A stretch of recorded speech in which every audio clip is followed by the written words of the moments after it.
안녕하세요. 여러분께서는 2024년 12월호 조용한 생활을 듣고 계십니다. 오늘은 목소리로만 또 귀로만 관람하시던 상상미술관의 관장님과 방방곡곡에서 모여주신 생활인 여러분이 직접 대면하는 기쁜 날입니다. 이 만남을 우리 박수로 축하하면서 시작할까요?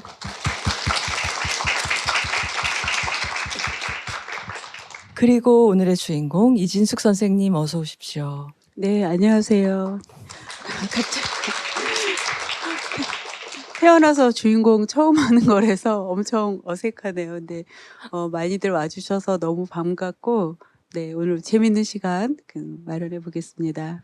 상상미술관은 꾸준한 생활인 여러분께서는 잘 알고 계시겠지만 2021년 10월호부터 3년 2개월째 조용한 생활하고 함께 해주고 계세요. 그동안 미술에 대해서도 많이 알게 됐지만 이진숙 선생님과 제가 서로에 대해서도 많이 알게 됐고 또 서로의 반려견에 대해서도 많이 알게 됐어요. 그만큼까지는 아니더라도 스튜디오 바깥에 계신 여러분들과 저희도 서로를 알게 됐을 거라고 생각하는데요. 처음에는 저희가 예술의 각 장르를 조용한 생활에서 종합 잡지답게 포괄을 하겠다는 생각으로 미술 코너를 단순하게 만들었지만 최근에 이진숙 선생님하고 소통하다가 서로 하게 된 얘기는 종합 잡지의 한 섹션으로서의 미술이라는 의미를 넘어서는 우리 제호의 생활과 미술이라는 예술을 우리가 버타는 방식 사이에 어떤 연관이 정말로 있는 것 같다라는 말씀을 하시더라고요. 그래서 이 조용한 생활 패널직이 3년이 지나서 새롭게 발견하신 미술과 생활 사이의 연관에 대해서 먼저 여쭤보고 싶어요. 여러분들에게도 한번 나눠주시죠. 네, 사실은 이게 이제 라디오 방송처럼 청각 미디어여갖고 어떻게 미술을 소개할 수 있을까가 이제 저는 굉장히 고민이 되는 부분이었어요. 그림을 보여주지 못하는 상태에서 어떻게 미술을 얘기할 수 있을까.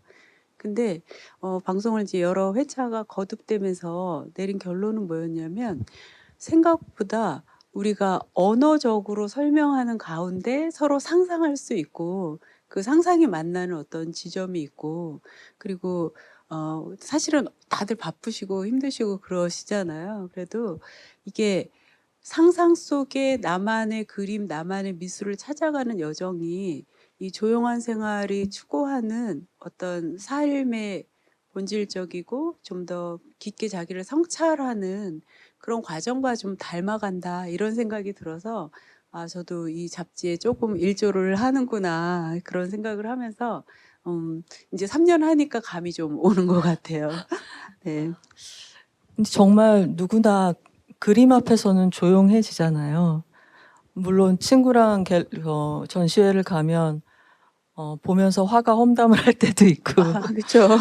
액자가 안 어울린다는 등 그쵸. 저 모델은 누굴까 막 이렇게 잡담을 할 때도 있긴 하지만 어쨌든 그 집중하는 순간이 필요하다는 점에서 미술하고 저희가 원하는 생활의 모습이 닮은 점이 있다. 전시회에서 우리 모습과 우리가 원하는 생활의 전경 속에서 우리 모습이 닮은 데가 있다. 저도 그런 생각이 들었어요. 이 오늘의 특별한 자리가 마련된 계기는요. 이진숙 선생님이 오랫동안 집필해 오신 책이 있어요. 서양미술사 3부작이라고 해도 될까요? 네. 네, 이 새로 고침 대시 서양미술사. 원래는 다른 제목으로 1권과 2권이 이제 현대 전까지 나와 있었는데 마지막 동시대 미술, 현대 미술을 다룬 3권 마지막 책을 다 집필하시면서 새로 고침을 하셨어요. 네. 그래서 책 3권 전체를 아우르는 제목을 새로 고침 서양미술사로 하고 지금까지 여러분이 못 서점에서 접하셨던 책 3권이 이번에 이제 마지막 퍼즐을 이제 맞추게 되었거든요. 저는 이번에 이제 여러분을 만날 준비를 하면서 조금 일찍 책들을 읽어보았는데요. 물론 1, 2권은 저도 예전부터 선생님 선물해 주셔서 갖고 있었고요. 근데 이 많은 사람들이 미술과 미술사를 공부를 하긴 하는데 그렇지만 자신의 고유한 관점을 통해서 그걸 스토리로 만들어 간다는 거, 이렇게 통사를 쓴다는 거는 대단한 과업이라는 생각이 들거든요. 그리고 거기에는 이제 누군가가 정전인 뭐 허버트 리드도 좋고 뭐 곰브리치도 좋고 개론들이 다 나와 있는데 또 한 번 내가 미술사를 쓴다는 거는 그것은 이제 나만의 고유한 전에 없었던 관점을 전제로 하는 거잖아요. 그래서 오늘의 중요한 질문은 이 어떤 틀로 선생님의 신간이 비로소 완성된 이 책이 어떤 틀, 어떤 시선으로 서양 미술사를 재편을 하고자 하셨는지 그걸 알아야 할 것 같아요. 네. 사실은 이 책이 어쩌면 무모한 책일 수도 있다고 생각이 들어요. 왜냐하면 르네상스부터 현대미술까지인데 이제 미술사를 공부하시는 분들도 어떻게 전공이 나눠지냐 하면 르네상스 미술을 하시는 분들은 르네상스 미술만 하세요. 그러니까 저도 학교에서 배울 때 르네상스 미술을 한 학기 공부하거든요. 그럼 17세기도 한 학기 공부하고 이게 다 전공이 각각 다른 선생님들께서 이제 한 학기씩을 다 배우는 건데 제가 다 이제 공부를 하고 나서 현대미술 전까지 공부를 이제 학교 다닐 때 했죠. 그리고 큐레이터 생활을 하면서 현대미술을 이제 다시 공부를 하게 된 거예요. 근데 너무 좋은 거예요. 왜냐하면 레오나르도 다빈치에서 느끼지 못했던 동시대성, 내 이야기를 좀 더 직접적으로 해주니까 굉장히 좋은데 현대미술은 너무 어렵다는 편견들 때문에 이렇게 잘 적응을 못 하시더라고요. 그래서 그때는 큐레이터의 마음에서 이 작품이요, 이렇게 해서 저렇게 해서 저렇게 좋은 거예요. 이런 생각으로 이제 책을 쓰기 시작을 한 거죠. 그래서 책을 쓰다 보니까, 이제 그래서 전공인 러시아 미술사 쓰고, 그 다음에 이제 한국 현대미술에 관해서 쓰고 나서 보니까 미술계도 4분 5열이 돼 있는 거예요.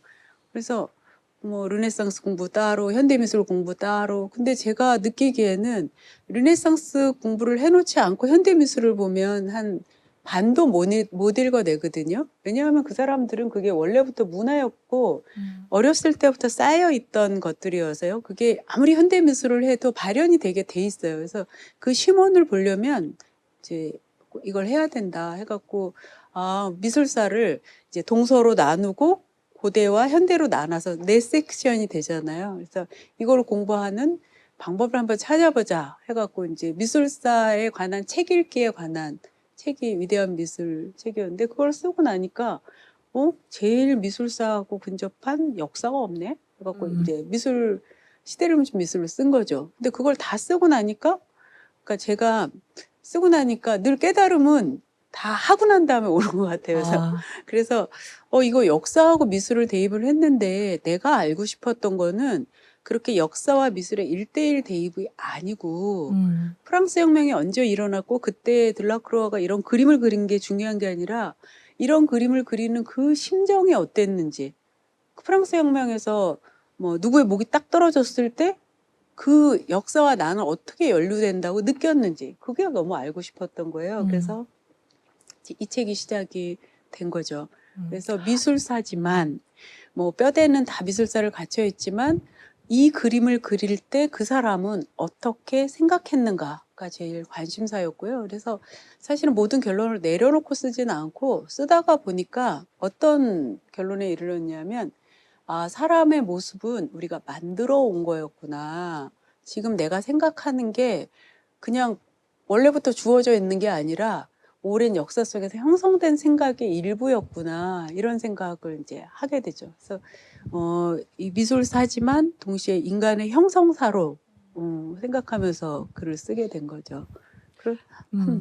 그러니까 이 미술사를 통해서 본 인간관의 진화일 수도 있고 그렇죠. 거기에는 그 그림 혹은 조각을 만든 아티스트가 어떤 인간인가가 있고 그가 묘사한 조형한 그 그림 속 조각의 모델이 된 조각으로 형태화한 그 인간의 상이 어떤 거냐도 있는 거고 그리고 그걸 본 모든 시대의 관자들은 또 거기 그 묘사에 영향을 받아서 또 인간이란 무엇인가라는 개념을 학습하게 되고.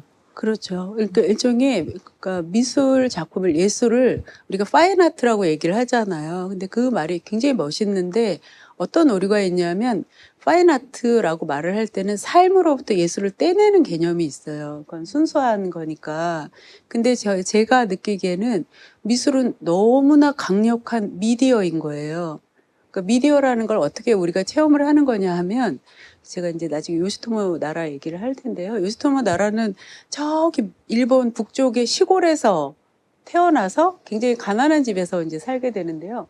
그 사람이 세계적인 작가가 될 수 있었던 거는 어렸을 때 들었던 라디오에서 흘러나온 락 음악이었어요. 왜? 갑자기 이게 시골 소년이 세계의 중앙과 직렬로 연결되는 순간이었어요. 그러니까 저도 어렸을 때 그런 체험을 했거든요. 중소도시에 뭐 시골 아주 이름 없는 도시에서 태어나서 학교를 다녔는데 그때 나와 세계를 직렬로 연결시켜 준 건 그때는 문학이었죠. 그래서 도스토옙스키처럼 훌륭한 사람이 어디 있어? 난 도스토옙스키 찾아갈래 뭐 이런 식의 생각을 했고 지금 여러분들이 찾고 무언가를 추구하는 그 모든 것들도 이렇게 미술이라든가 음악이라든가 영화라든가 그런 미디어를 통해서 좀 더 큰 세계와 나를 연결하고자 하는 욕망이 있기 때문에 이 자리가 성립이 됐다고 저는 생각을 하거든요. 네, 그래서 뭐 미디어로서 우리를 만들어 나가는 세계를 만들고 나를 만드는 미디어로서의 미술 이런 개념이 또 깔려 있죠. 아, 그렇군요. 언론만 미디어가 아니라 네네. 회화도 조각도 또 뭐 그뿐만이 아니라 오늘날의 미술은 너무 다양한 모습을 하고 있잖아요. 설치도 있고 네네. 이 모든 것들이 하나의 미디어다. 아, 마샬 맥루한으로 가면 안 되는데요. 네. 거기까지는 가지 말고. 네. 그래서 원래는 1, 2권까지만 나왔을 때는 왜 선생님이 지금 앞에 이 선사시대 때 전 책들을 쓰고 나서 그 다음 책의 아이디어가 계속 미네르바의 부엉이처럼 새벽에야 도착을 했다고 하셨는데 요 안에서도 이 3부작 안에서도 말씀 들어보니까 1권, 2권 쓰고 나서 이제 전체적으로 이런 개념이 되겠구나라고 네네. 깨달았다고 말씀하신 것 같은데 원래는 2권만 있을 때는 제가 선물 받은 책의 제목은 갤러리 101이었어요. 그래서 이제 101명의 화가와 그의 작품 세계를 통해서 101가지 인간 이야기를 한다. 네. 뭐 이런 구상이었고 이제 그 마지막 101번까지를 채우는 그 현대에 해당하는 아티스트들의 이야기가 이제 3권이 된 건데요. 그것을 이번에 이제 완전체를 내시면서 각 권의 표지도 갈아 끼우셨어요. 그래서 네네. 그 지금 말씀하신 인간의 모습, 인간관의 변화를 보셨다 이 집필을 통해서 그걸 각 권의 표지를 통해서 각 시대를 이제 대변하도록 고심해서 고르셨다고 했거든요. 그래서 이 새 표지에 선정된 새 화가의 인간의 모습을 그린 이 그림들을 갖고 얘기를 하면 전체적으로 흐름을 잡을 수 있을 것 같아서 제가 부탁을 드렸습니다. 네네. 그러니까 사실은 이제 표지를 선정하는 일이 굉장히 이제 가슴 뛰는 일이에요. 그래서 다 모든 작가들이 훌륭한데 얼마나 쓰고 싶은 그림이 많아요. 그쵸? 그러니까요. 그 모든 그림 다 아름답죠. 네. 근데 컨셉을 어떻게 잡았냐면 아까 이제 세계가 만들어지는 과정, 월딩이라고 생각을 했고 제일 먼저 표지를 변하지 말고 해야 된다라고 생각했던 건 요시토모 나라의 악이었어요. 네, 거꾸로 3권을 이제 생각을 이렇게 굳혀지면서 요시토모 나라가 허락만 해주면 반드시 3권은 아이가 되어야 된다. 왜냐하면 지금까지의 모든 논의를 다 던져버리고 새롭게 시작할 수 있는 시간을 만들어야 된다라고 생각을 했어요. 왜냐하면 이제 3권은 20세기 미술인데 20세기 미술은 여러분들 잘 아시다시피 두 번의 대전 속에서 아주 비명을 지르는 미술로 가득 차 있거든요. 그리고 20세기 내내 계속 많이 했던 얘기가 해체와 전복이라는 얘기인데 그렇게 해체하고 그렇게 뒤집어갖고 뭐 하려고 그랬는지를 모르겠는 거예요. 그러니까 머리만 아프죠. 미술관에 가면. 근데 그렇게 해체하고 전복시켰던 가장 큰 이유는 뭐냐면 옛날 관계가 더 이상 지금의 나를 설명할 수 없다라는 절절한 위기의식이었고, 그렇다면 그건 뭘 얘기를 하는 거냐면 요즘식으로 얘기해서 새로운 나의 조건, 새로운 연결을 만들어 나려가는 시도였구나라는 게 이제 21세기에 20세기 미술을 바라보면서 깨닫게 된 거죠. 그러니 그것을 할 수 있는 존재는 성인이어서는 안 된다고 생각을 했어요. 네. 그래서 이제 아이였으면 좋겠고, 근데 20세기, 21세기에 아이를 그리는 작가가 많지가 않잖아요. 그래서 제프 쿤스나 그다음에 근데 제프 쿤스는 강아지인데 막 비인간 존재를 쓸까 하다가 유스토모 나라가 이제 허락을 해줘서 이제 표지가 됐고, 그러면 앞에는 성인 남녀가 등장을 했으면 좋겠다. 예, 근데 이제 또 불변 너무 마음에 들었던 거는 뭐냐 하면 바로 이 성인 남자에 관한 것이었어요. 말레비치를 제가 이제 석사 때 전공을 하기도 했지만 이 그림이 좋았던 건 뭐냐면 남자를 추상화로 표현을 했던 거예요. 그 20세기 미술의 최정점은 뭐였냐면 누가 추상화에 먼저 도달하느냐. 그래갖고 서로 다 날조하거든요. 칸디스키도 내가 먼저 했다 그러고, 뭐, 말레비치도 내가 몇 년도에 뭐 하고 막 자기 역사를 날조를 하는 정도인 거예요. 거짓말했다고요? 네, 말레비치는 거짓말 했습니다. 그래서 자기의 역사를 갖다가 자기가 몇 년도에 뭐 하고, 몇 년도에 뭐 하고를 다 뒤집어 엎으면서 이제 추상화로 갈 수밖에 없는 여정을 만들어낸 거죠. 네. 그래서 내 개인의 발전이 이 역사의 발전과 일치하도록 이제 만들었죠.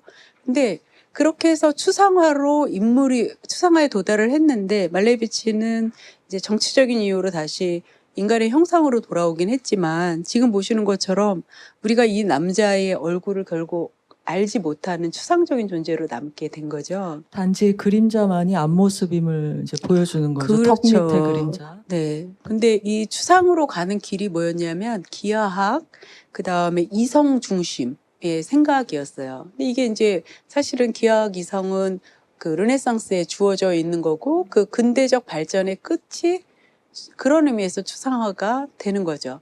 그리고 또 이 남자가 굉장히 마음에 들었던 거는 누가 봐도 얼굴도 모르는데 너무 고독해 보이지 않아요?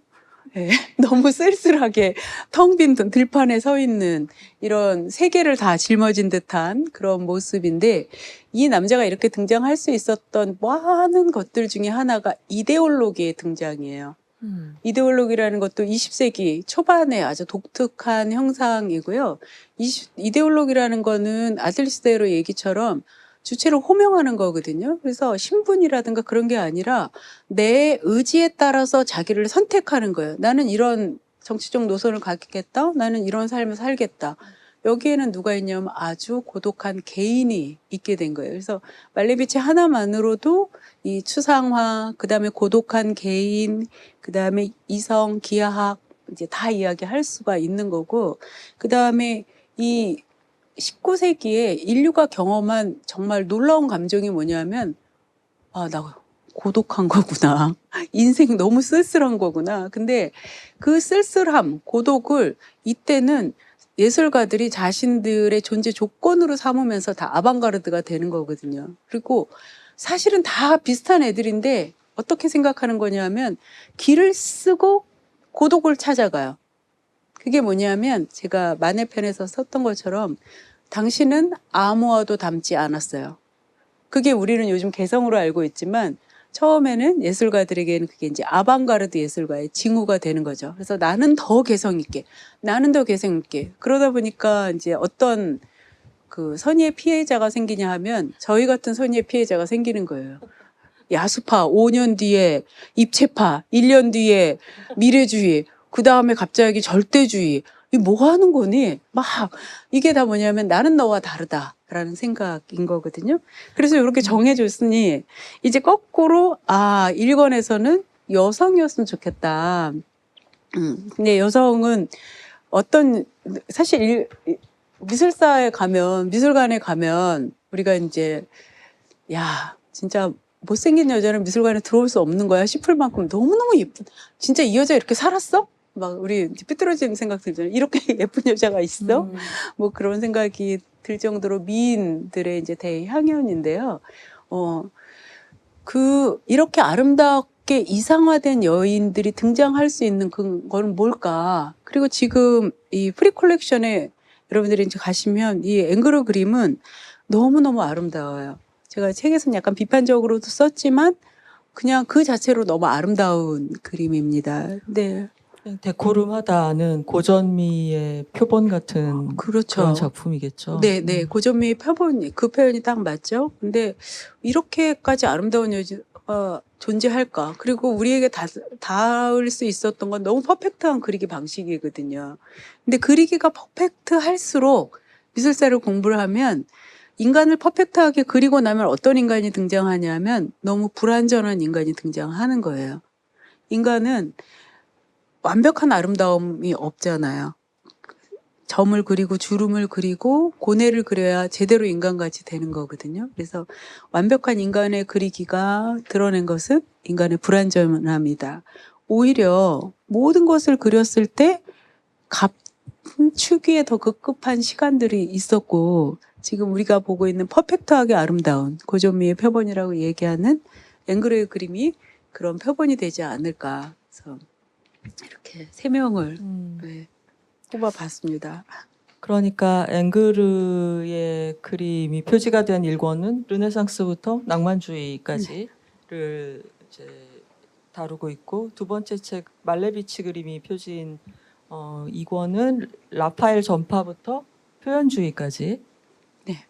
그리고 새로 나온 추상미술까지. 3권은 초현실주의 이후, 특히 조용한 생활에서 여러분이 많이 들으셨던 작가들은 3권에 좀 많이 있는 것 같아요. 다시 목차를 현대 보니까. 작가를 많이 했죠. 네. 저는 솔직히 이렇게 3권 순서부터 거슬러서 표지 그림을 정하신지는 몰랐고요. 오늘 알았고, 그리고 전 사실은 그래서 앞에 거부터 정하시고 3권을 고민하실 때 키키 스미스랑 요시토모 나라 사이에서 막 고민하지 않으셨을까 이런 생각을 했거든요. 네, 근데 네. 요시토모 나라가 마지막 권을 장식해야 된다는 건 처음부터 너무 분명했다는 말씀이군요. 네, 101번째. 그러니까 이 숫자도 약간 저는 억울함이 있어요. 왜요?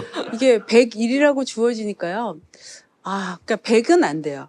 100은 안 되고, 그건 너무 촌스러운 숫자고. 99 아니면 100일이지. 그죠. 99 아니면 100일인데, 나중에 이제 100일, 그 편집자가 100일로 가자 그래서, 그래요. 그리고 아무 생각 없이 동의를 해놓고, 한 2권쯤 쓰고 나서는 이제 화가 나는 거예요. 왜요? 2명이라도 뺐어야 되는데, 너무 힘들다. 진짜 영원히 써야 될 것 같죠. 네. 등골이 이제는 휠 수도 없고, 등골이 브레이크가 됐는데, 2명 뺄 걸, 막. 근데 이제 그래도 어쨌거나 마지막 작가는 요시토모 나라로 정해놓고, 나머지 작가들을 배치를 좀 한 거죠. 나라를 향해서, 네. 요시토모 나라를 향해서. 지고지순한 마음이 있습니다. 근데 이게 시대 구분하고 그러면 책 볼륨은 3개가 비등해야 되는데. 네, 네. 그럼 뭐 33, 35, 3 네, 네, 네. 어떻게 그 처음부터 목차는 집필 전에 맞춰 놓으시고 쓰신 거예요? 리스트업은 이제 했죠. 101명으로 리스트업은 그렇지. 거의 다 네. 했고, 근데 이제 라파엘 전파를 쓰다가 그러니까 너무나 다른 두 성향의 작가인 거예요. 네. 예. 단테 가브리엘 로세티는 아주 쾌락적인 삶을 살았고, 또 모리스 윌리엄스의 아주 그 도덕적이면서도 윌리엄 모리스 그 수공예 그렇죠. 운동을 윌리엄 한 모리스. 네. 사회 운동가이기도 했던. 네, 그러네요. 네. 같은 라파엘 네. 전파인데도. 그러니까 어떻게 그 둘이 친구였지? 그리고 어떻게 한 여자를 둘이 사랑했지? 뭐 이런 생각이 들면서 거기가 이제 또 늘어났죠. 늘어나면서 누군가가 빠지고 이런.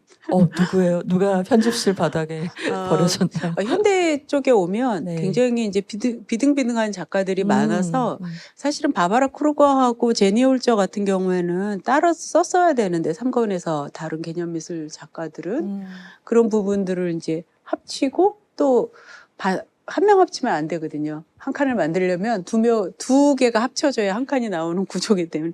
이해 가세요? 맨날 앉아서 이렇게 레고 맞추듯이 작가를 맞추고 있었던 게.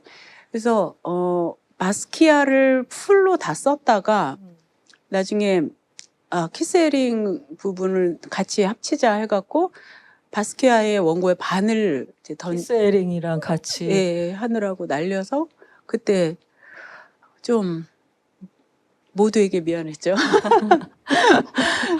그렇게 두 작가를 한 섹션에 다룬 건 그 3권에만 있는 거죠? 이권에도 이권에도 네, 있어요? 라파엘 전파에서는 이제 워낙 아, 그렇지, 그렇지. 네, 많아갖고 아, 그죠.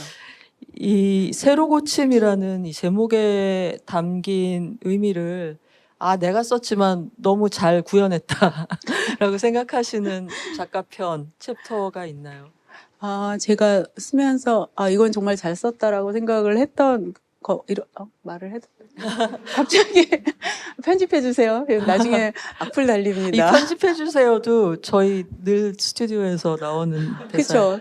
제가 횡설수설을 하면 사실 여러분들은 정제된 본을 들으셔갖고요. 저의 횡설수설을 잘 안 느끼실 텐데요. 아닙니다. 네. 제가 횡설수설을 하면 아까 말씀하신 것처럼 우리 해리 편집장님이 예쁘게 다듬어 주세요. 아니에요, 전혀 그리고 아닙니다. 또 제가 제일 잘하는 게 뭐냐면 아다지오 이런 말을 아지다오 뭐 이런 식으로 막 말할 때가 있어요.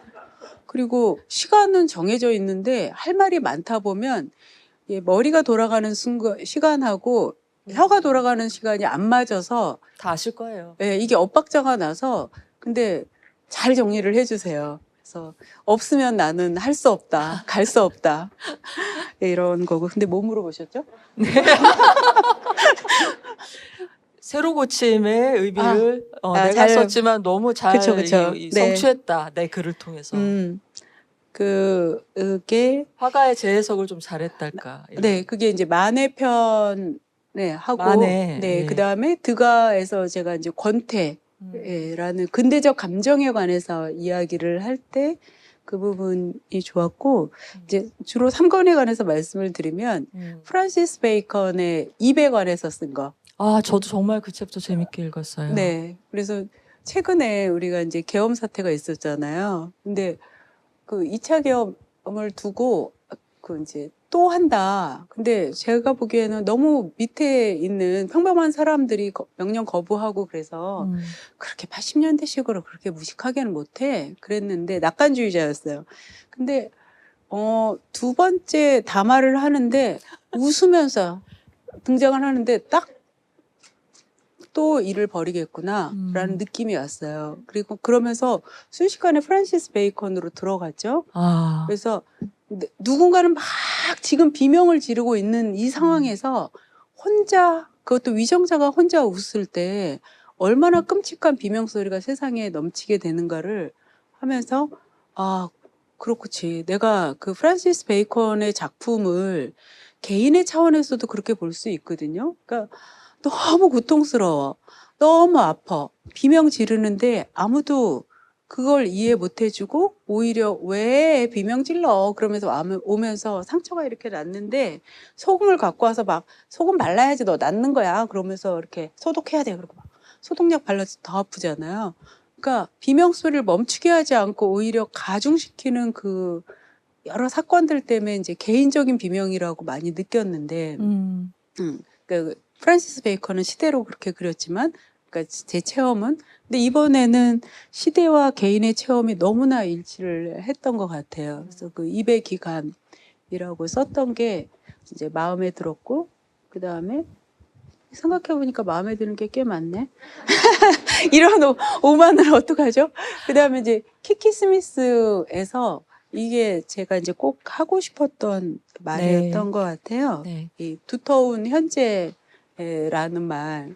그게 도나 해러웨이의 개념이기도 한데 네네. 진짜 설명을 좀 듣고 싶었어요. 네, 이게 이제 sick presence 해갖고 진짜 두터운 현재라는 용어를 가져오신 건데요. 사실은 세상은 너무 답답하고 우리가 뭘 해도 되는 일이 없는 것 같아요. 우리가 뭐 환경 아낀다고 비닐로 몇 개 비닐로 한다, 비닐로 고전적인 용어로 비닐로. 비닐로 봉다리. 그렇죠? 네, 그거 몇 개 덜 쓴다고 환경 오염이 얼마나 달라지겠냐 이렇게 이제 또 한숨 쉬기도 하고. 그래도 우리가 이래봤자 미국에서 분리하지 않고 막 처리하는데 뭔 그쵸. 소용이야. 예.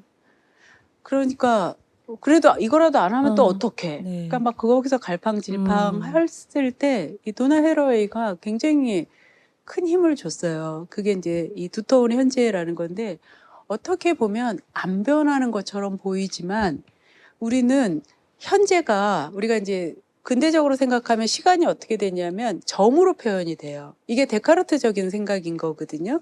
그래서 뭐 우리의 존재는 이제 2024년 12월 17일 몇 시야? 아무튼 7시 반 팟빵 이렇게 점으로 좌표를 찍히는 거예요. 그 다음 좌표는 어떻게 되면 9시 서울역 이렇게 좌표로 찍히는 거예요. 그러니까 시간이 선으로 느껴지죠. 점과 점의 연결은 선이니까. 근데 그 개념이 틀렸다고 얘기를 하는 거예요. 헤러웨이가 얘기하는 현재라는 개념은 뭐냐면 굉장히 많은 시간이 쌓여 있는 거예요. 그래서 우리는 이제 비동시적인 거에 동시성 얘기를 하잖아요. 그래서 네.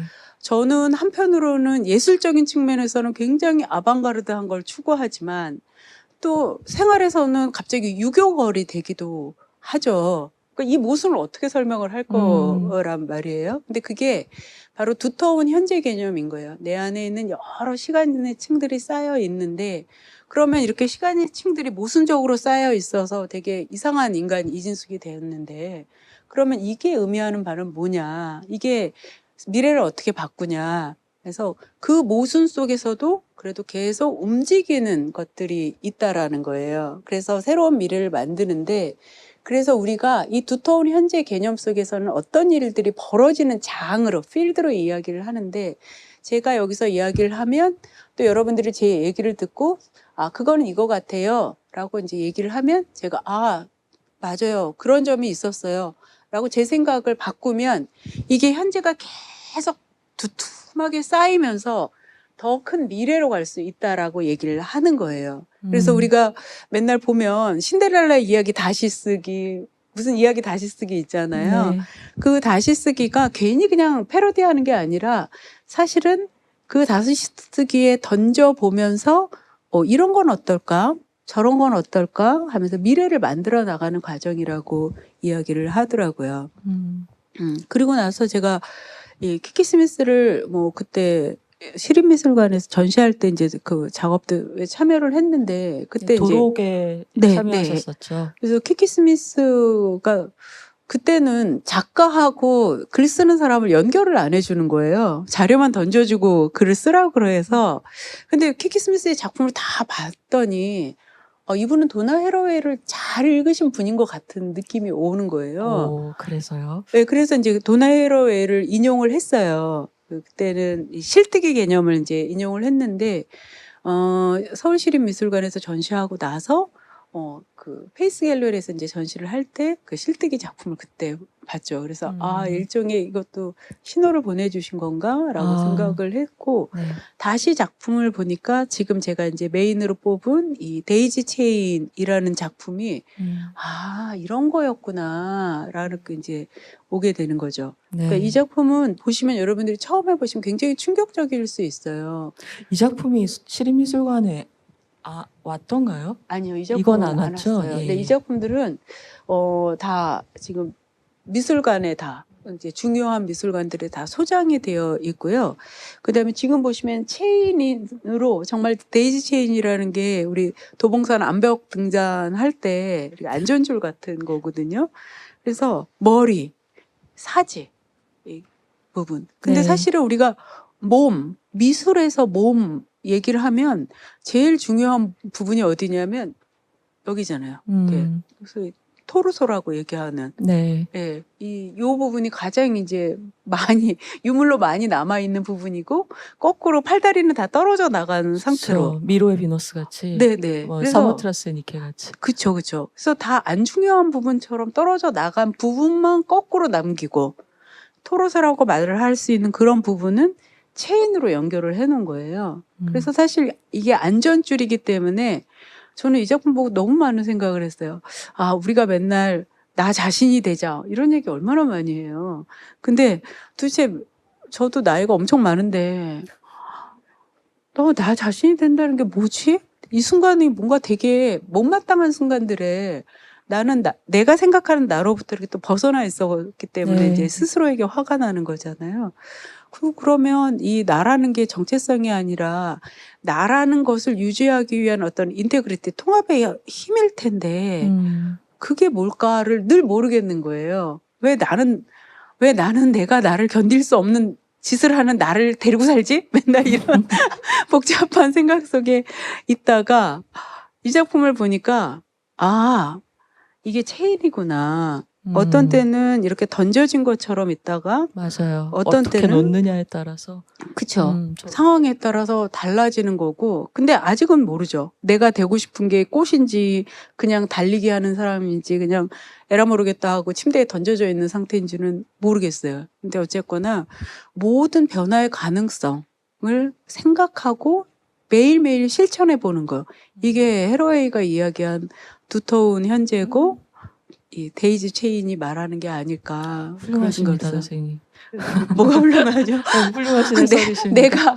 내가 누군지 아직도 모르는 이 나이가? 전 궁금한데 키키 스미스님이 그래서 혹시 어떤 리액션을 보내오셨는지. 그냥 모두에게 예쁜 선물을 주셔야죠. 선물을 받으시. 네.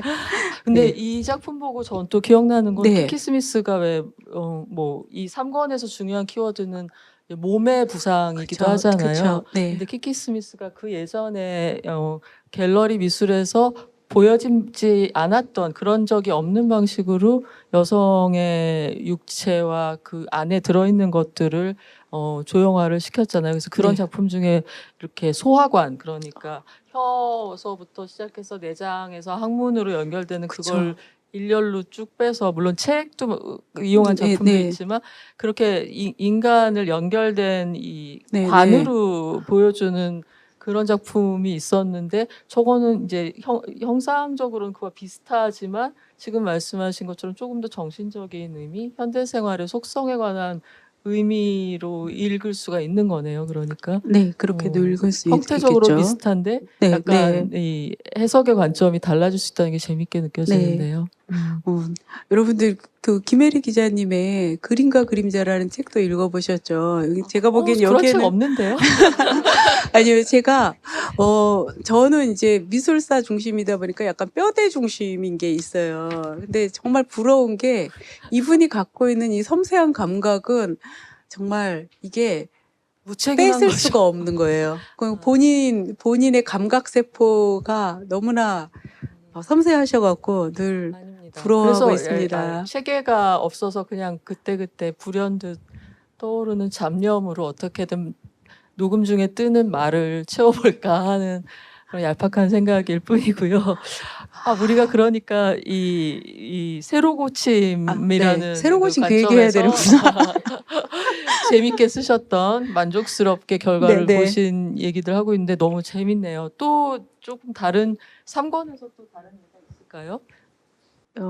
3권에서 제가 쓰면서 이제 혼자 좋았던 거는 제프 혼자? 쿤스였어요. 네. 이 정말 양가 감정을 느끼게 하는, 왜 어디 우리나라에서도 뭐 백화점 앞에 가면은 저게 얼마짜리더라 하고 서 있어서 저게 이게 기업의 심볼, 그러니까 뭔가 굉장히 자본주의적인 예술의 대표처럼 보이기도 하는데 그걸 어떻게 읽으셨는지 저 너무 궁금해서 읽어봤거든요. 근데 약간 눈물이 핑 돌았어요. 왼쪽에 있는 그 꽃핀 강아지에 관한, 이 선생님이 여기서 이렇게 뭐 현대 세계를 구성하는 인간관 얘기만 쓰신 게 아니라, 여기 보면은 이 책의 아주 고마운 점은 이 작품들을 어디서 볼 수 있는지, 선생님이 가보셨던 미술관들을 되게, 우리 하고 있잖아요 지금 미술관 기행, 그것들을 이제 각 장의 끝에 어디 가면 볼 수 있는지를 적어 주셨는데, 본문에도, 그러니까 미술관 안내로서 넣으신 것뿐만 아니라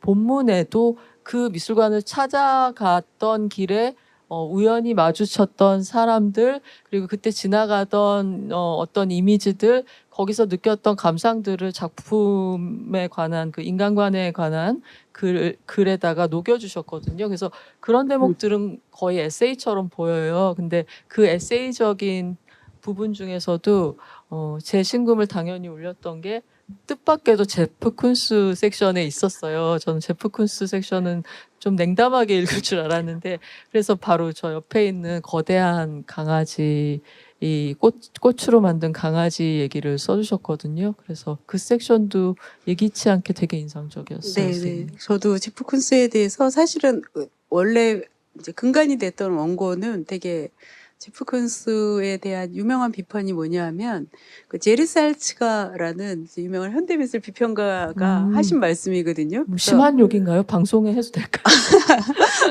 네, 영어로 번역된 거라서 그렇게 심한 음. 욕은 아니고요. 네. 그러니까 제프 쿤스가 진지한 미술가라면 나는 루마니아의 마리아 공주다라는 말이에요. 그러니까 결론이 틀렸으니까 전제가 틀렸다라는 형식 논리를 갖고 이제 놀린 건데 그 말이 웃기잖아요.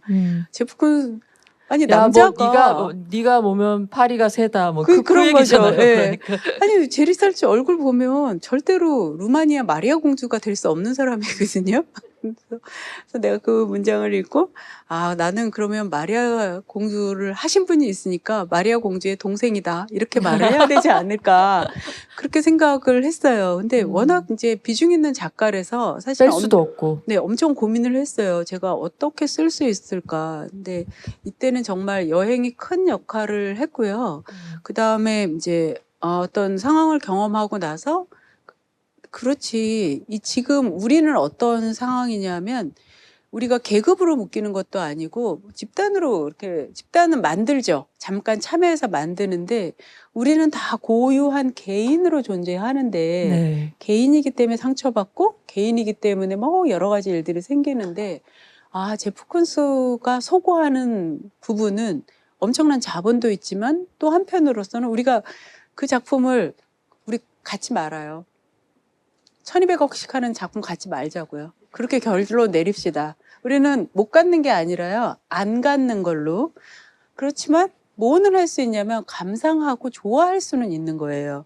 그러면 이 좋아하는 이 부분은 어디에 해당이 되는 걸까라고 보니까 아주 철저한 개인의 체험 영역으로 이렇게 연결이 돼 있는 거더라고요. 그래서 그거를 체험하는 순간이 있었습니다. 그래서 좋았고 찾아서 읽어보시면 여러분들 좋아하실 것 같아요. 그리고 이제 이미지를 이렇게 이제 저작권 협조를 받을 때도 이제 제프 쿤스가 다 원고를 원하세요. 그래서 이제 원고를 영역해서 보내드리고 예, 예. 그래서 몇 분은 그러셨고 이제 몇 분은 돌아가셔서 못하고 몇 분은 원고 읽지도 않고 썩 그러신 분들도 있고 근데 이제 제프 측에서도 원고를 원해서 이제 보내드렸고 그랬더니 우리 이미지 2개 쓰겠다 그랬더니 그것도 쓸래? 그래서 와, 이미지가 3개 들어갔어요.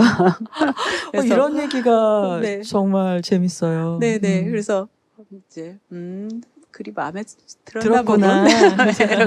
이러고 근데- 넘어갔죠. 근데 선생님 진짜 이제 아무리 공부를 해도 되게 그 직접 활동하는 그런 네로라는 작가들은 좀 먼 존재로 느껴지는데 책을 내시는 걸 계기로 해서 뭐랄까 나의 당신의 작품에 대한 해석을 이렇게 병에 넣어서 띄워보내는 그런 느낌이 있겠네요. 네, 이렇게 네. 도판 허락받는 과정에서. 네. 그 아니시 카퍼 같은 경우에는 이제 한번 그 인터뷰도 했었지만 아니시 카퍼. 아니시 카퍼는 기억을 못할 거예요. 왜냐면 너무 많은 사람들과 인터뷰를 그러겠죠. 하고 다니니까. 예.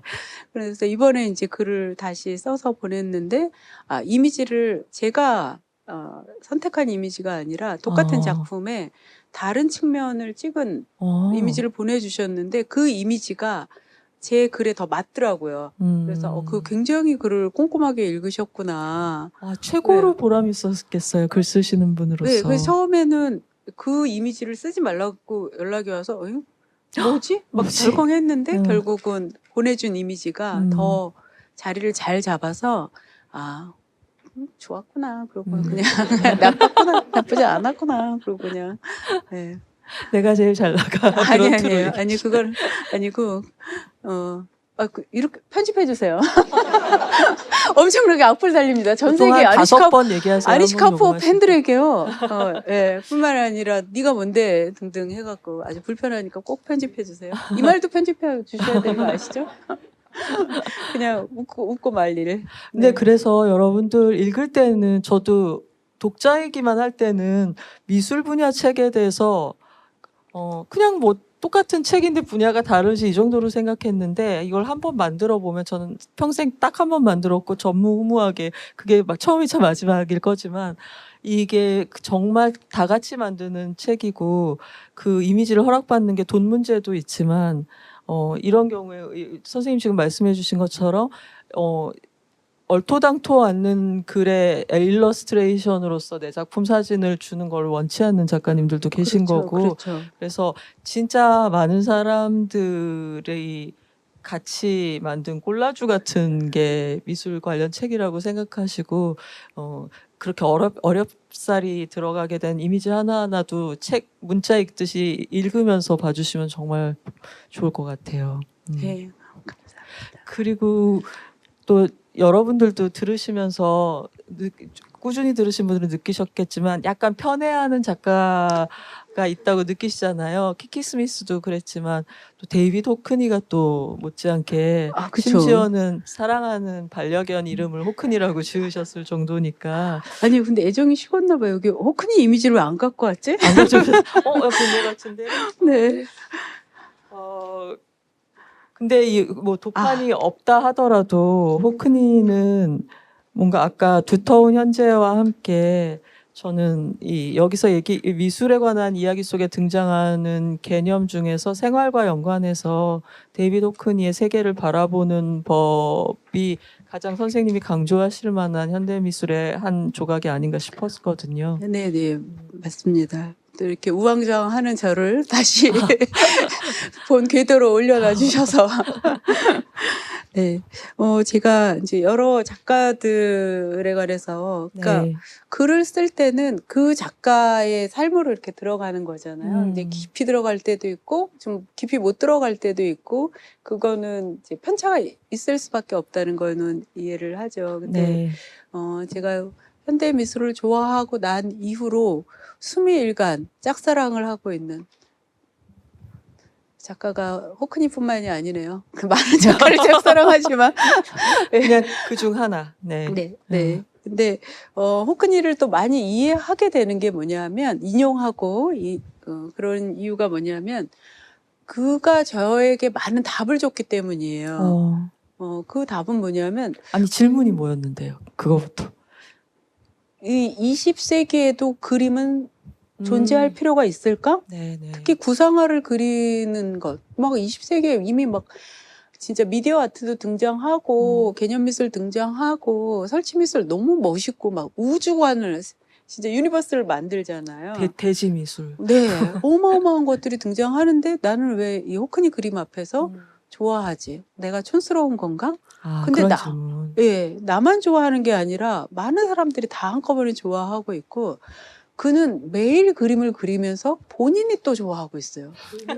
이거를 그 쾌락이 없으면 나올 수 없는 색깔과 선이거든요. 그래서 사실은 제가 이제 데이비드 호크니 작품 중에서 우리 큰 그림들이 있잖아요. 어마어마하게 큰 대표 작품들도 좋지만 제가 좋아했던 건 그 블루 키타라는 판화집이었어요. 거기 보면 판화집이요? 네, 판화집에서 이제 그 피카소 오마주하는 작품이 있는데요.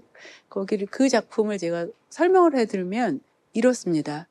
찌글찌글찌글 땡땡땡땡 슉슉슉슉 뚜루루뚜루뚜루. 선생님 지금 오디오로만 듣는 네. 우리 청취자들 생각. 아니 우리 지금 이미지가 예. 없기 때문에 우리 똑같은 처지죠. 이게 뭐냐 하면 필체를 느끼시면 돼요. 슉슉슉슉슉 똑똑똑똑 뚜루루뚜루. 그냥 이렇게 낙서를 하듯이 그려놨는데 너무 회화적으로 아름다운 거예요. 사이톤블리하고 또 다른 거예요? 아, 네네. 사이턴블리는 장대하죠.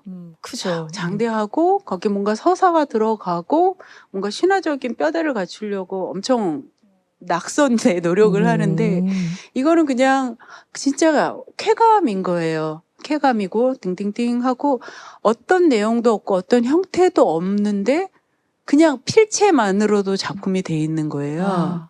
서예의 세계인가요 혹시? 캘리그라피. 그럴 수도 있어요. 그리고 이제 제가 책에 썼듯이 호크니한테 매력이 됐던 거는 물을 표현하는 방법이었어요. 이 아. 모든 것들이. 여러분 풀장 그림, 그 네. 빅 스플래시, 그쵸? 파란색 진짜 짱이에요. 그죠? 그렇죠. 그러니까 보면 이건 정말 방송 용어가 아닌 말을 좀 그렇죠. 우리 왜 잘하셨어요. 한도 초과를 하게 만드는 그런 느낌이 네. 있는데, 그러니까 그 파란색이 이제 한국의 파란색은 아니죠. 아니죠. 쪽빛이 우리에게 더 가깝다면 그거는 정말 코지한 중산층의 감각인 거예요. 그렇게 살진 못하지만 우린 그걸 영화로도 알고 있죠. 예, 그게 어떤 건지 가고 싶다라는 생각도 있죠. 근데 호크니의 모든 물그림을 모아놓으면 출렁출렁, 뽀롱뽀롱뽀롱, 슉슉슉, 이 모든 게 표현이 돼 있어요. 그리고 물은 단 한순간도 머물지 않고 단 한순간도 같지 않잖아요. 그러니까 제가 제일 강릉에 사는 이유도 뭐냐면 처음에는 이제 한강 근처에서 살아보려고 엄청 노력을 했는데 쉽지 않죠. 쉽지 않고 의외로 한강 근처가 요즘은 이제 팬데믹 이후 깨끗해졌는데 제가 서울에 있을 때는 안 깨끗했어요. 그래서 굉장히 더티한 공기 속에서 근데 물을 보면 하염없이 보더라고요.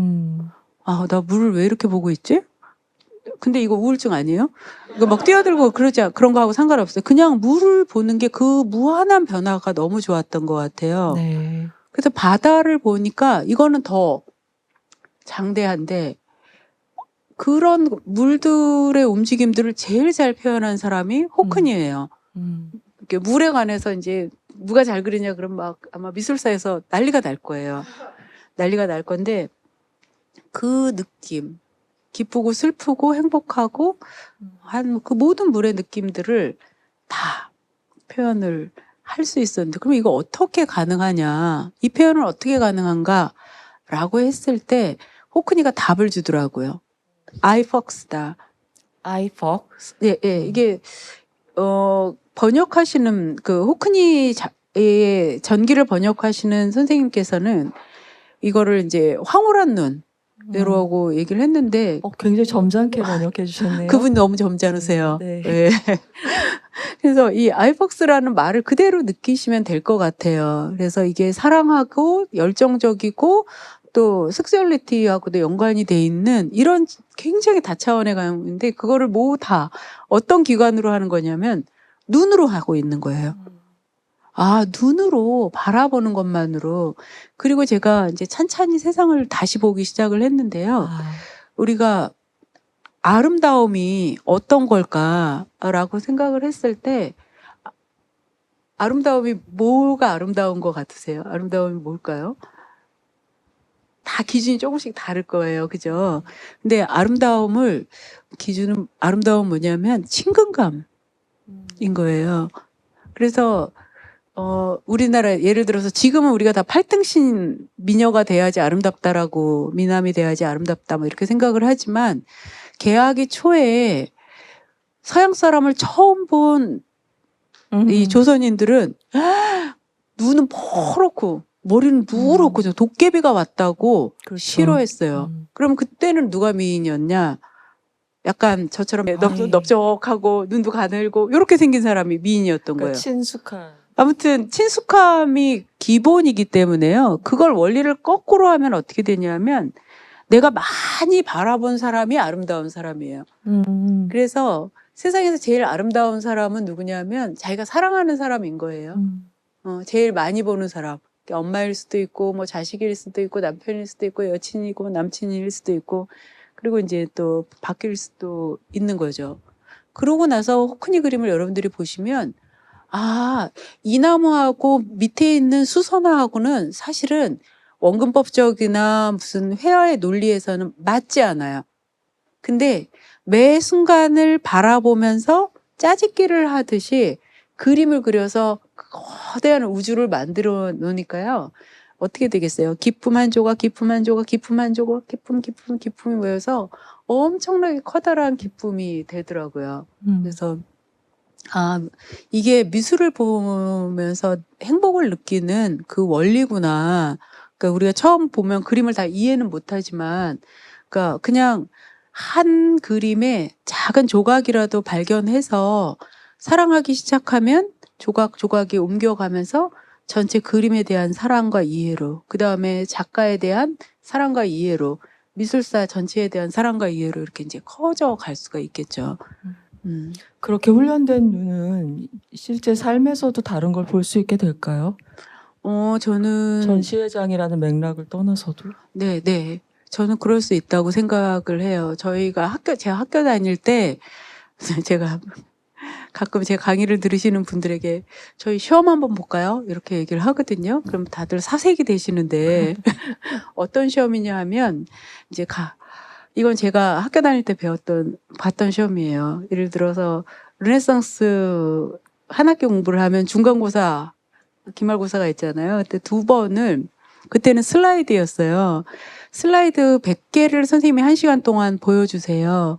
맞아요. 그 시험 기억나요. 네, 아이덴티파이 시험을 하잖아요. 그래서 맞추는 거. 작가, 작품 제목, 연도 정확하게 써야 되는데 그렇게까지 못 써도 작가 이름 쓰고 뭐 성모자상 다 똑같거든요. 마돈나 뭐 그다음에 거기 헷갈리게 라파엘, 뭐 그쵸, 다빈치, 그쵸. 뭐 예. 수도 없이. 그리고 그거 쓰고 그다음에 이제 연도를 못 쓰면 16세기, 15세기 이렇게만 써도 선생님 맞다고 근데 해주세요. 연도는 좀 심했다, 진짜. 그쵸. 그걸 뭐하러 외워요? 그래도 그 세기만 알면 되지. 아주 잘하는 애들 괜히 그런 아, 애들 다 또 맞춰요? 있어요. 또 있어요. 있기 변- 때문에. 변별력을 위해서. 네, 네. 근데 그 시험이 너무 고통스럽잖아요. 그 말씀하신 것처럼 그거를 못하러 하는데 그게 뭐냐면 똑같은 성모 마리아상이 계속 반복이 될 때 자세히 보면 어떤 화가도 똑같이 안 그리거든요. 사과를 들고 있고 배를 들고 있고 성류를 들고 있고 그 다음에 아기 예수가 목을 감고 있거나 아니면은 아기 예수를 그냥 성모가 무릎에 놓고 있기도 하고 아이가 막 뻗대고 있는 것도 그렇죠, 있어요. 그렇죠. 예, 그런 것들을 보는 차이를 구별하는 눈을 키워주는 거였어요.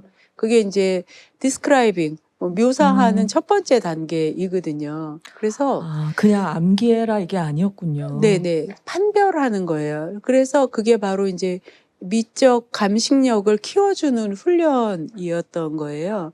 근데 이게 굉장히 훈련이 많이 되면 저는 길은 모르는데 길의 구조는 모르는데 길의 이미지는 잘 기억을 하거든요. 네, 그래서 늘 이렇게 이제 길을 찾아갈 때 거기 옆에 그 미미 문방구 옆에 수타 짜장면집 옆에 그 골목길 있잖아. 그러면 이제 어느 날 수타 짜장면집이 문을 닫으면 꽝이 되는 그런 인식이긴 한데 이게 이미지적으로 사유를 하는 것들은 굉장히 세상을 다르게 볼 수 있어요. 예, 그냥. 그래서 전체적으로 철컥 사진을 찍으면서 남들이 보지 못하는 디테일을 보는 것들은 삶에서 우연한 기쁨도 주고 또 봐서는 안 될 걸 보는 고통을 주기도 하죠. 그렇지만 우리에게는 시간은 주어져 있고 세계는 정해져 있고 우리가 할 수 있는 거는 많이 느끼고 많이 보고 많이 생각하는 거라고 생각을 하면 네. 많이 볼 수 있고 그런 훈련은 되게 필요한 것 같아요. 저는 사실 3권의 가치가 이 한 20년 전 그때만 해도 현대미술하면은 약간 눈앞이 아득해지면서 뭐라고 해야 되나 그 좀 환멸 같은 게 있었던 시기가 있는 것 같아요. 모마를 이제 어렵게 뉴욕까지 여행을 가서 봤는데 이제 거기에 있는 그림들을 이해하려면 일단 이론을 알아야지 뭘 알 수 있을 것 같고 그래서 톰 울프라는 분이 쓴 현대미술의 환멸인가 그 책 제목도 근데 거기 굉장히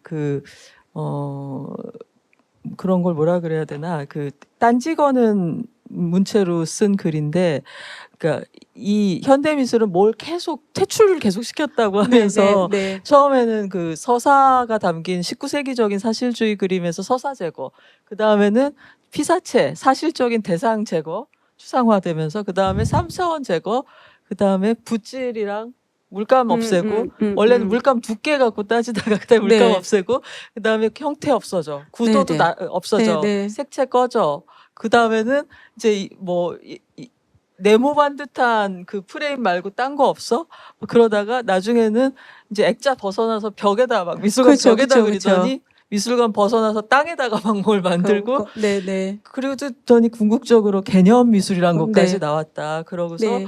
그 저자는 그때 거기서 그럼 이게 미술이야 문학이야 결국 남은 게 이게 왜 미술이야 문학과 차이가 뭐가 맞아요. 있어라고 네, 했잖아요. 네. 그래서 저도 사실은 약간 이분이 했던 말처럼 현대 미술 이게 뭐야 경찰 불러 약간 이런 느낌. 그죠. 경찰 많이 불렀죠.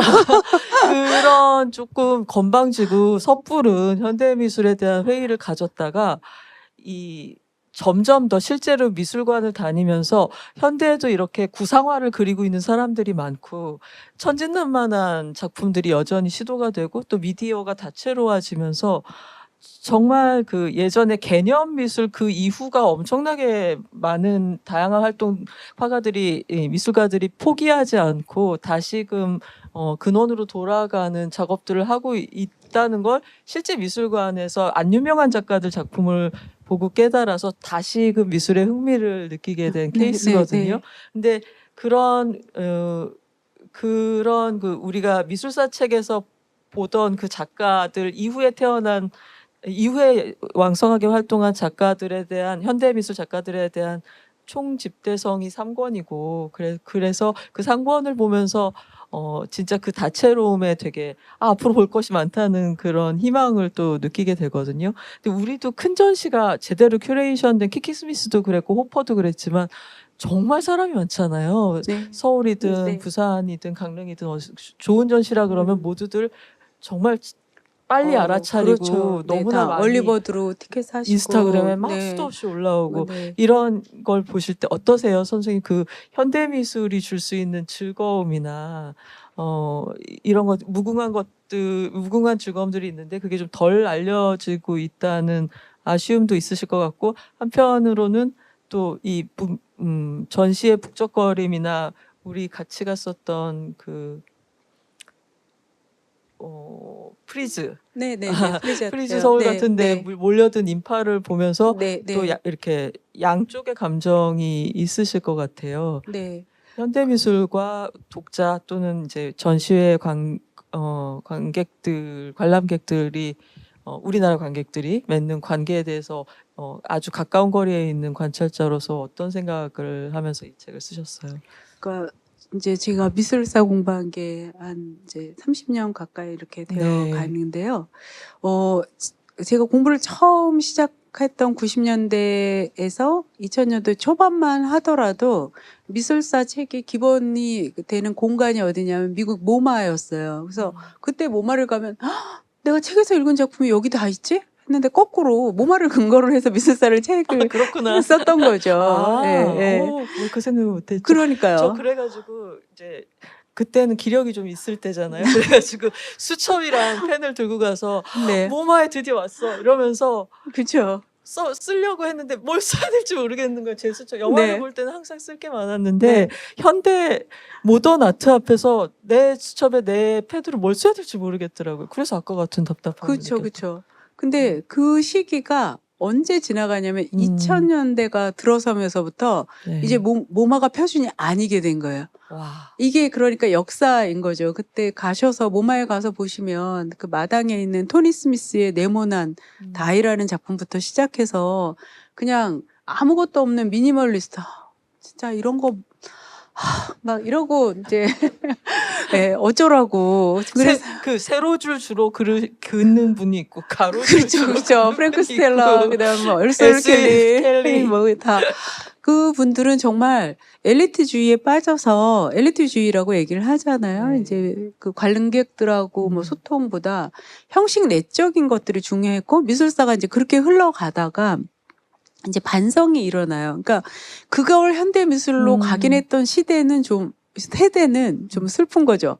근데 근데 지루했어요. 네네. 그 다음에는 이제 그걸 건너뛰고 태어난 세대들이 있는 거예요. 그래서 제가 리움에 가서 아, 현대미술 이렇게 보는 거야 라고 했던 깨달음을 줬던 건 누구냐면 한 이름 모를 어린 소년이었어요. 이제 현대미술관 리움의 그 상설전이었고 거기 아니시 카푸어의 그 미러가 이제 달려 있었는데요. 그 공간이 막 헷갈리거든요. 네, 이게 맞아요. 여기가 파인 건가 튀어나온 건가 들어가 헷갈렸는데 있고. 어른들은 조심스럽고 또 리움은 또 빽빽빽빽 이거 많이 경고음이 울리잖아요. 근데 이 소년이 갔더니 이렇게 하는 거예요. 그러더니 이거 변네? 그러고 가는 거예요.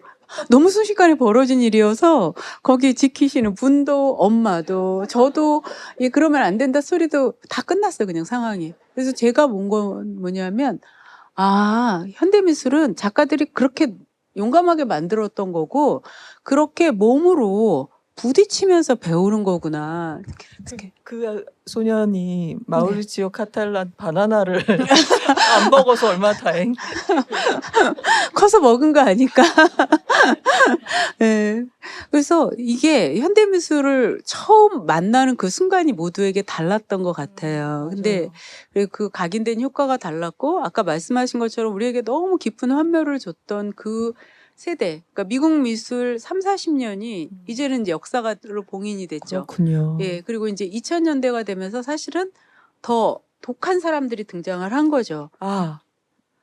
그 사람들은 누구냐 하면 바로 이분들이시죠.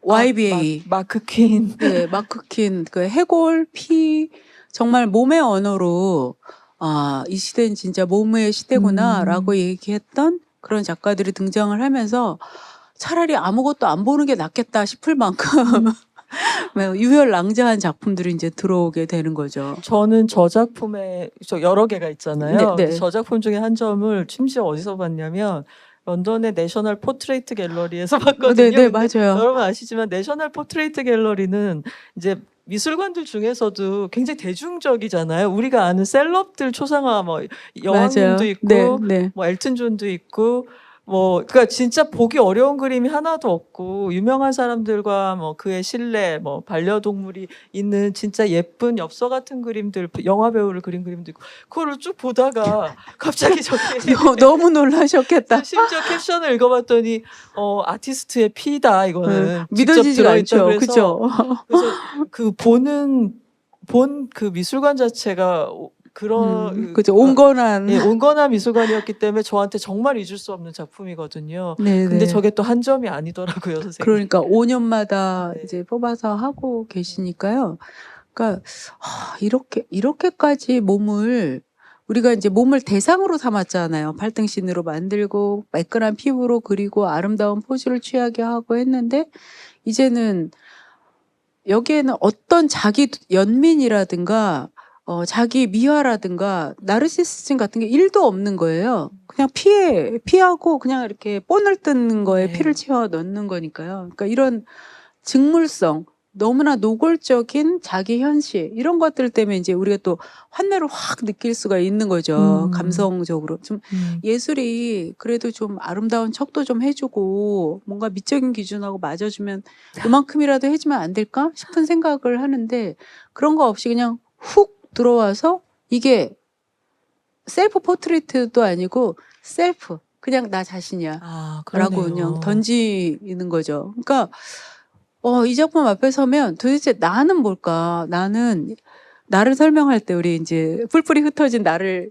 그 키키 스미스 작품에서 사슬로 물 것 같고 저는요 그래도 미술을 공부하고 미술을 좋아하고요 막 이렇게 하는데 이게 다 포장일 수 있는 거잖아요. 그럼 그것을 떠난 진정한 나는 어디에 있는가? 그거를 이제 안토니 곰니라는 작가가 그 얘기를 하거든요. 제가 그 작가에 관해서는 쓰지는 못했는데 인간에겐 영혼이 있다면 그 영혼이 도대체 어디에 존재하겠는가? 그렇죠. 영혼이 어디에 있을까요? 보통 뇌라고 생각하지 않을까요? 네. 바로 그 뇌라는 것도 몸이다라고 얘기를 하는 거죠. 그렇죠. 뇌세포. 근육으로 이루어져 그쵸. 있죠. 네. 이게 단백질이 변성되는 단백질 안에 있는 건 거죠. 그래서 그 몸이 너다라는 이제 아주 고전적인 명제를 2000년대부터 이렇게 다루게 되면서요. 또 굉장히 현대미술에서는 이제 충격적인 모습들을 계속 연속이죠. 근데 이런 것들을 보면 이제는 관람객도 안 놀라시는 것 같아요. 나 또 저러는구나. 저런 그러니까 예술가지. 근데 뭐 이번엔 뭐가 문제일까? 그래서 최근에 현대미술 지금 이제 리움에서 하는 아니칼이라든가 양혜규라든가 그다음에 이제 뭐 이런 구정화라든가 이런 작가들의 작품들을 보면 이제는 굉장히 또 철학적인 부분으로 옮겨왔어요. 다시요? 네, 네. 그래서 우리가 고민하는 문제들이 있잖아요. 뭐 기후 위기라든가 새로운 관계의 문제라든가 이런 것들을 작가들이 다시 이제 본격적으로 이야기를 하고 그다음에 우리는 바쁘잖아요. 먹고 살기도 바쁘고 이것저것 해야 될 일들을 해서 맞아요. 잠깐 생각을 멈추고 또 생업을 하고 뭐 다시 돌아오고 그러는데 작가라는 사람들은 오로지 그 주어진 삶의 문제, 던져진 삶의 문제에 집중하도록 만들어진 사람인 거예요. 그래서 그걸 잘 하고 그걸 좋은 형식으로 대중적으로 혹은 대중보다 앞서서 표현할 수 있으면 그런 최고의 작가가 되는 거잖아요. 그러니까 전업 작가라는 것은 전업으로 우리의 삶의 문제를 생각해주는 존재이다. 그래서 현대미술을 많이 가까이 하는 게 참 삶의 이득이다. 갑자기 결론이 좀 귀엽게 나긴 했는데. 아니 그런 얘기잖아요. 그러니까 여기서만큼은 소유가 네, 돈을 매개로 안 이루어질 수 있다는 그렇죠. 거, 그렇죠? 그렇죠, 그렇죠. 내가 우리 집에 갖고 있을 필요가 없잖아요. 네, 네. 그러니까 그걸 보고 내가 이해하고 해석하고 그걸 단초로 나의 일부가 변하면 내가 그 작품 소유한 거라는 생각이 그렇죠, 들거든요. 그렇죠. 네, 딱 그리고 그거죠. 그런데 이제 이게 또 현대 예술가들은 그러니까 우리 대신 전업으로 사유를 해주는 사람이고 그걸 형상으로 표현하는 사람들인데 이렇게 보다 보면 아 너무 생각을 안 하셨다 이런 생각이 듭니다. 그러니까 좀 전업으로 하시는 것 치고는 많이 생각을 안 하신 것도 같고 약간 자기 복제를 하고 있는 것 같을 때 그럴 때 약간 속상하죠. 그러니까 그렇죠. 전시장까지 열심히 네, 찾아갔는데 네, 네. 그렇죠. 그러니까 시간이라는 게 좀 다 누구에게나 필요한 것 같아요. 예, 그래서 언젠가는 또 제가 이제 미술사를 써보니까요. 그러니까 심지어 나 이런 말을 너무 멋있는 것 같아요. 또 아무나 할 수 없는 말이잖아. 제가 미술사를 써보니까요. 이거 빼주세요. 몇 번 했죠 지금? 3번 했나? 4번 했나? 이거 너무 아니 근데 오만하다. 난 정말 이런 분 근처에 제가 앉아있던 아니에요. 것만으로도 그러니까 무슨 얘기냐면 네. 빼주시고요. 제가 하고자 하는 말은 여기서부터입니다. 피카소에 관해서 썼잖아요. 그 피카소가 아마 제 글을 읽으면 지금 내 그림이 몇천 점인데 20 몇 페이지를 쓰고 지금 여기 아. 앉아 있어 이렇게 이제 하실 수 있어요. 돌아가셨잖아요. 그 다행해. 근데 RIP. 네. 예. 근데 아무리 피카소라 그래도 미술사에 올릴 수 있는 작품은 한두 개밖에 없는 거예요. 그렇게 생각하세요? 네, 네, 네. 네. 곰브리치 책에서도 피카소 언급하고 한두 개가 올라가는 거예요. 그럼 확률적으로 그분은 네. 작품이 엄청 많으니까 확률적으로 상당히 희박해지는 거네요. 다른 작가 그렇죠. 10개 만들어 3개 올라가는 아니 근데 사람. 아예 못 올라가는 사람도 있죠. 더 많죠. 네, 네. 그리고 네. 베르메르 같은 경우에는 타율이 전체 36점인데 엄청 높아. 그렇죠. 36점인데 2개는 올라오니까. 그러면은 이제 그 퍼센테이지로만 하면 높아요. 예, 피카소는 인생 헛살은 게 되죠. 그렇게 많이 그렸는데 근데 가난했어. 이쪽은 그렇잖아요. 그렇죠. 이쪽은 성을 샀고. 그러니까 네. 요점은 죄송합니다. 예, 아니 요점은 뭐냐면 그렇게 근데 쓰면서 이렇게 많은 그림들을 그리고 그도 여러 가지 실험을 하면서 과오를 겪기도 하고 딴 쪽으로 빠지고 다시 자기의 최고 작품을 향해서 이제 나가는 여러 여정이 있었을 텐데요. 네. 그 중에서 한두 점에 관해서 작품을 쓰는 게 좀 미안하고 그 다음에 빼먹은 그러니까 쓰지 않은 작품들이 훨씬 더 많잖아요. 저도 그 쓰지 않은 작품들을 이렇게 보면서 그가 자기의 최정점을 보여주기 위한 많은 여정들에 관해서는 잊지는 말아야 되겠다. 그래서 그 많은 여정들을 거치는 동안에는 어떤 작품들은 아주 혹평을 받았을 거고 네. 실제로도 많은 사람을 실망시키기도 한 작품도 있었을 거고 그래서 제가 이제 또 한번 이걸 써보니 하고 말할 뻔했어요. 안 했다. 네, 보니까 작가도 그 다음에 모델도 아, 글을 읽는 우리도 누구도 완벽한 존재는 없는 것 같아요. 그래서 저도 늘 그래서 책을 그냥 한 번 봤을 때는 아 이런 책이었구나 하다가 다음에 보면 책은 그대로인데 제가 변하는 거잖아요. 영화도 그래요. 네, 아 이게 송경원 편집장이 하신 말씀이에요. 아, 그래요? 네, 네, 네. 영화는 그대로인데 내가 변했다 아, 이 예. 말씀을 하셨죠. 네, 그래서 저도 그림이나 책이 똑같이 그런 작용을 한다라고 생각을 들거든요. 그래서 환멸을 느끼는 것, 그 다음에 아 이거 너무 실망스러운 거, 너무 좋은 것도 영원히 좋은 건 없는 것 같아요. 맞아요. 그래서 또 조건이 달라지면 다르게 읽히고, 근데 그 다르게 읽히는 그 변화의 과정을 사실은 우리가 하는 예술인 거죠. 예. 그 예술을 창작해서 끝나는 게 아니라 내가 보면서 그때는 이거 내가 되게 좋아했는데 이제 보니까 그냥 그러네? 아니면 그때는 내가 몰랐는데 이거 엄청 좋네? 거기에서 변화된 건 나에 관한 역사니까. 그러니까 그게 우리가 쓰는 스토리고, 삶이라는 이름의 작품이고, 그렇죠.